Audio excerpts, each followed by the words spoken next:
दोस्तों नमस्कार। स्वागत है आपका हमारे इस खास रिपोर्ट में। क्या भारत में अब जो गली मोहल्ले में मेडिकल दुकानें हैं वो बंद होने के कगार पर हैं? क्या ऑनलाइन फार्मेसी कंपनियां छोटे दुकानदारों का कारोबार समाप्त कर देगी, खत्म कर देगी? और आखिर क्यों 20 मई को देश भर के 12 लाख से ज़्यादा मेडिकल स्टोर्स बंद होने जा रहे हैं, इसका ऐलान किया गया है। आज हम आपको बताएंगे कि इस पूरे विवाद की पूरी कहानी क्या है, और वह भी आसान भाषा में। मित्रों, आखिर ये मामला क्या है? आखिर क्यों 20 मई को 12 लाख से ज़्यादा दुकानें, जो मेडिकल स्टोर्स हैं, जो आपके गली मोहल्ले में आप घर से निकलते हैं, आपको सर दर्द हुआ, घर से निकलते हैं, सामने मेडिकल स्टोर्स है, वहाँ से दवा ले लेते हैं, ऐसी दुकानें बंद हो जाएंगी? देखिए, देश भर के मेडिकल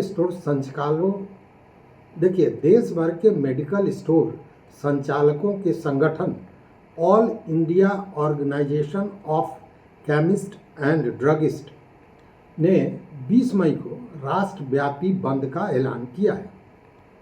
इनका आरोप है कि ऑनलाइन फार्मेसी कंपनियां भारी डिस्काउंट देकर बाजार पर अपना कब्जा जमाना चाहती हैं। यानी अब खतरा सिर्फ किराना दुकानों या मोबाइल शॉप्स को नहीं है। मित्रों, आपने देखा होगा कि जब ऑनलाइन कारोबार शुरू हुआ तो किराना दुकानों को बड़ी क्षति हुई। बहुत से किराना दुकान बंद हो गए। मोबाइल शॉप्स की भी स्थिति बहुत अच्छी नहीं रही, क्योंकि सारी चीज़ें आपके मोबाइल पर एक आप ऑर्डर कीजिए, ऐसे ऐप्स हैं, ऐसे मार्केट हैं, जो ऑनलाइन मार्केट है, उस पर आप एक क्लिक मारिए और वो चीज़ आप प्राप्त कर लीजिए।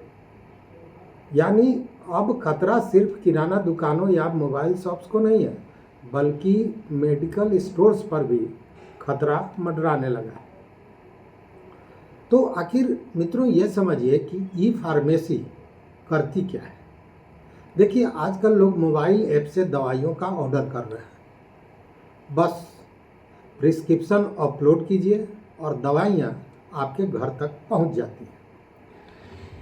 कई कंपनियां तो इन दवाइयों पर भारी डिस्काउंट देती हैं और साथ में फ्री डिलीवरी भी दिया जाता है। घर पर टेस्ट भी करने के लिए लोग चले आते हैं।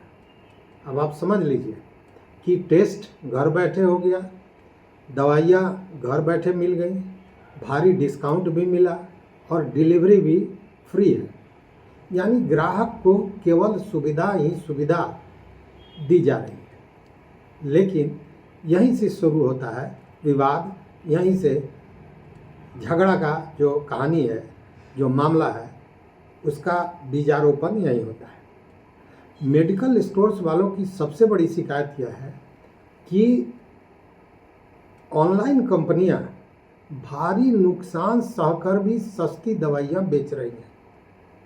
मित्रों, ये बड़ा आश्चर्यजनक है कि ये जो ऑनलाइन कंपनियां जो दवाइयां बेच रही हैं भारी डिस्काउंट पर, डिलीवरी फ्री करके, घर पे आपका टेस्ट करके, ये घाटे में चल रही है, नुकसान में चल रही है।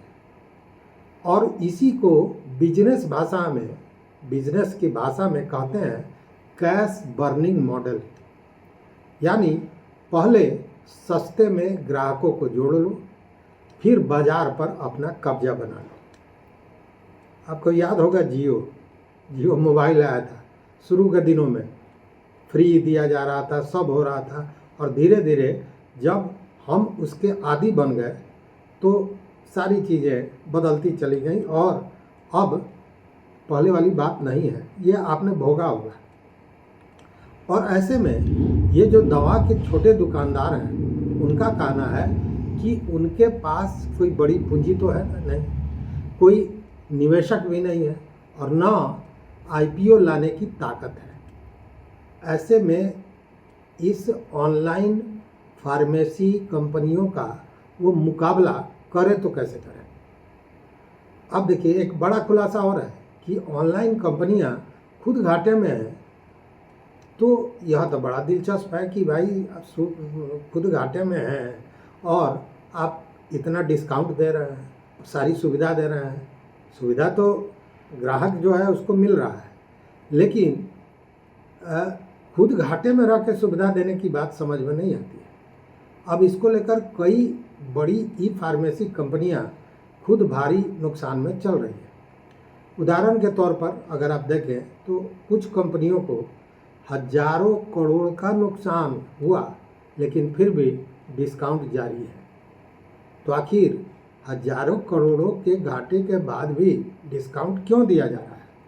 क्योंकि इन कंपनियों को निवेशकों का पैसा मिल रहा है, मतलब उनके पास फाइनेंसर्स हैं, निवेशक हैं, और उनका लक्ष्य यह है कि पहले ग्राहकों को जोड़ लो अपने साथ, कि सारे ग्राहक आपके हाथ में आ जाए, फिर भविष्य में मुनाफा कमाया जाएगा।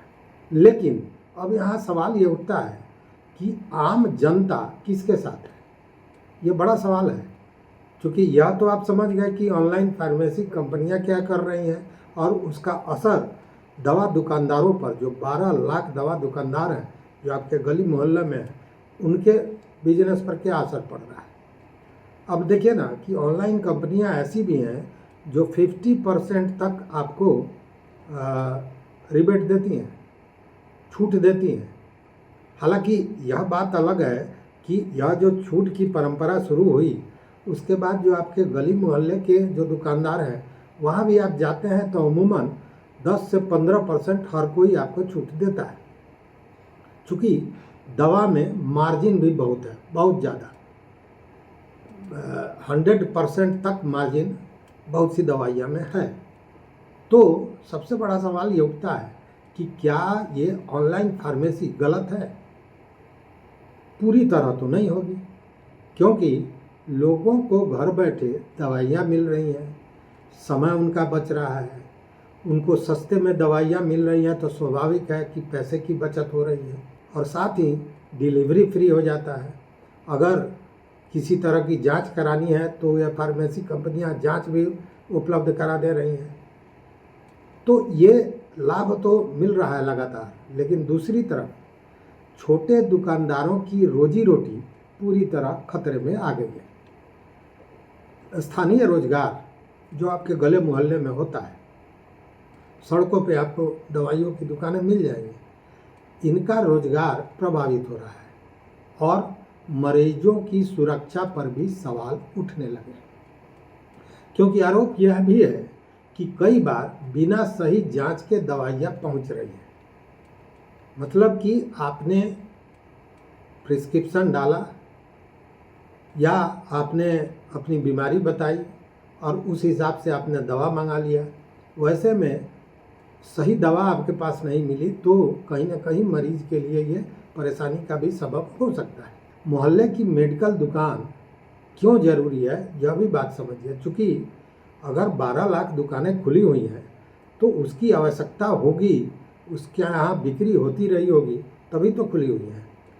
तो भारत में आज भी लाखों लोग छोटे मेडिकल स्टोर्स पर ही भरोसा करते हैं। अगर रात में अचानक बुखार आ जाए, बच्चे को खांसी आ जाए, पेट में दस्त हो जाए, तो क्या उस समय आप ऑनलाइन दवाइयाँ मंगाइएगा? तब आप दौड़िएगा अपने पड़ोस के मेडिकल दुकान पर और वहाँ जाकर आप दवाई लीजिएगा और दवा आप बच्चे के खिलाइएगा, या अगर दस्त है तो वो आप दवा ले रहे हैं, बुखार है तो पैरासीटामोल खा रहे हैं, तो ये चीज़ें आपको मिल जाएंगी। कई जगहों पर केमिस्ट ही लोगों को शुरुआती सलाह भी दे देते हैं। जैसे किसी को फीवर हुआ, ठंड लग रही है, फीवर हुआ और मौसम बदलने वाला है, मतलब मौसम बदल रहा है, सर्द गर्म हो रहा है, तो ऐसे में कोई फीवर वाला है तो जाता है केमिस्ट के यहाँ, कहता है कि भैया फीवर हो रहा है, ठंड भी लग रही है, कभी कभी पसीना आ रहा है, तो वो समझता है कि हाँ इसको कहीं ना कहीं कोल्ड या मौसम जो बदल रहा है उसका असर है, तो उस तरह की दवाई दे देता है। मतलब प्रथम सलाहकार जो ये गली मोहल्ले के मेडिकल स्टोर्स होते हैं वही होते हैं। यानी मेडिकल स्टोर सिर्फ दुकान ही नहीं है, बल्कि स्थानीय हेल्थ सिस्टम का एक हिस्सा, शुरुआती हिस्सा जिसको प्राइम हम कह सकते हैं, वो हिस्सा बन चुका है।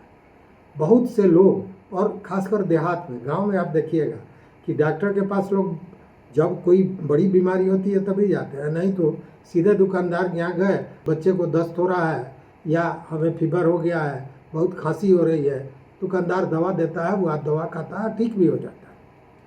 तो अब ऐसी स्थिति में आगे होगा क्या? देखिए, संभव है कि भविष्य में ये दोनों मॉडल साथ साथ चलें। जैसे मोबाइल फ़ोन ऑफलाइन भी बिकते हैं और ऑनलाइन भी बिकते हैं। ऑफलाइन दुकानें भी चल रही हैं, आपके शहर में मोबाइल की बहुत सी दुकानें होंगी। जबकि जब ऑनलाइन मार्केटिंग शुरू हुआ था मोबाइल में, तो एकाएक लोगों को लगा था कि अब तो ये जो मोबाइल की दुकानें हमारे शहर में ये बंद हो जाएंगी। लेकिन धीरे धीरे वो चीज़ें संभली और ऑफलाइन और ऑनलाइन दोनों दुकानें चल रही हैं, मोबाइलें बिक रही हैं। वैसे ही अनुमान लगाया जाता है कि मेडिकल स्टोर्स और ऑनलाइन फार्मेसी दोनों बाजार बने रह सकते हैं। अब देखिए, आप बहुत सी ऐसी कंपनियां हैं जो अपना आउटलेट खोल चुकी हैं कई शहरों में, कई शहरों के लगभग, और ऐसी बहुत सी कंपनियां हैं जो अपना आउटलेट खोलती हैं और पहले ही बोर्ड पर लिखा रहता है कि यहाँ दवाई जो आप खरीदेंगे उस पर 30 से 40% रिबेट मिलेगा।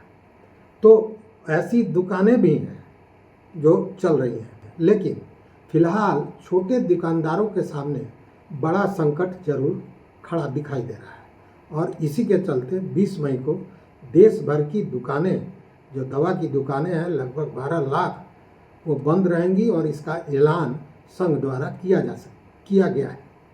ऐसे में आपसे अनुरोध यह भी है कि अगर कोई इमरजेंसी दवा की ज़रूरत है तो आप पहले ही ले लें, चूँकि 20 तारीख को यह दवा नहीं मिलने वाली है।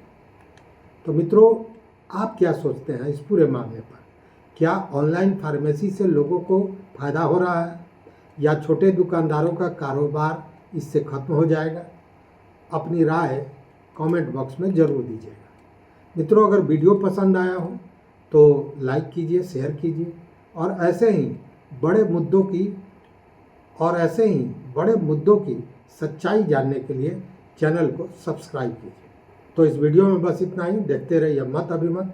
बहुत बहुत धन्यवाद, कोटिशः आभार। जय हिंद।